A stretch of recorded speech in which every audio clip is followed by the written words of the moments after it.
پاکستان کے عالمی سطح پر سفارتی مارکہ آرائی سے بھارت سٹپٹا گیا۔ بھارتی اپوزیشن اور عوام کی تنقید پر بھارتی حکومت شدید تلملاہٹ کا شکار ہے۔ وزیر خارجہ جے شنکر سفارتی آداب بھلا کر ناشائستہ زبان پر آئے۔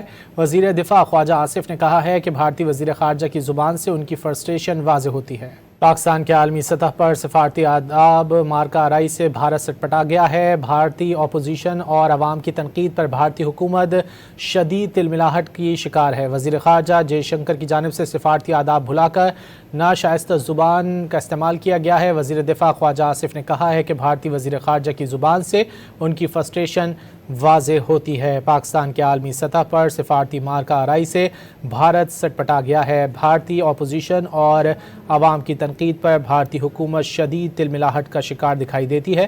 وزیر خارجہ جے شنکر سفارتی آداب بھلا کر ناشائستہ زبان پر اتر آئے ہیں۔ وزیر دفاع خواجہ آصف نے کہا ہے کہ بھارتی وزیر خارجہ کی زبان سے ان کی فرسٹریشن واضح ہوتی ہے۔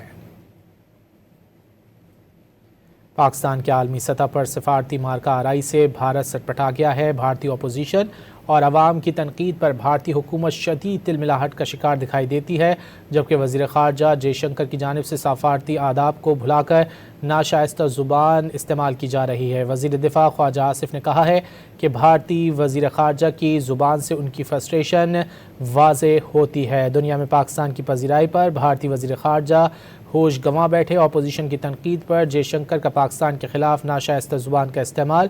بھارتی وزیر خارجہ سفارتی آداب بھلا کر گالم گلوچ پر اتر آئے ہیں۔ پاکستان کے عالمی سطح پر سفارتی مارکہ آرائی سے بھارت سٹپٹا گیا ہے۔ بھارتی اپوزیشن اور عوام کی جانب سے بھارتی حکومت کو تنقید کا نشانہ بنایا جا رہا ہے، جس پر بھارتی حکومت شدید تلملاہٹ کا شکار دکھائی دیتی ہے۔ وزیر خارجہ جے شنکر سفارتی آداب بھلا کر ناشائستہ زبان پر اتر آئے ہیں۔ وزیر دفاع خواجہ آصف کی جانب سے کہا گیا ہے کہ بھارتی وزیر خارجہ کی زبان سے ان کی فرسٹریشن واضح ہوتی ہے۔